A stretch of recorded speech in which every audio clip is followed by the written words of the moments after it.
Hello, this video is about whether rice flake or poha is better or white rice is better for which is more better ಅನ್ನೋದಕ್ಕಿಂತ which is more worse ಅಂತ that I can say. Rice flake ಅಥವಾ ಅವಲಕ್ಕಿ ಅಂತ ಏನಂತೀವಿ ಅದು first ಪ್ಯಾರ್ boil ಮಾಡಿ ಆಮೇಲೆ flatten ಮಾಡ್ತಾರೆ. ಕೆಲವು ತಿಕ್ಕಿರುತ್ತೆ ಕೆಲವು ತಿನ್ನಿರುತ್ತೆ.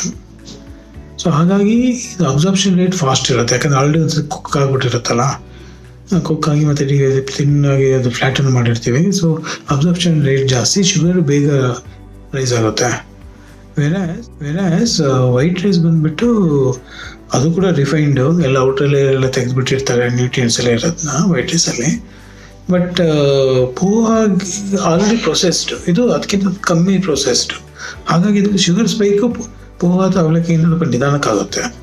ಸೊ ಇವೆರಡು ಇವಿಲ್ಲೇ ಅದ್ರಲ್ಲಿ ಬೆಟರ್ ಅಂದರೆ ಯು ಕ್ಯಾನ್ ಸೇ ಇದು white rice. Poha is really bad for diabetics.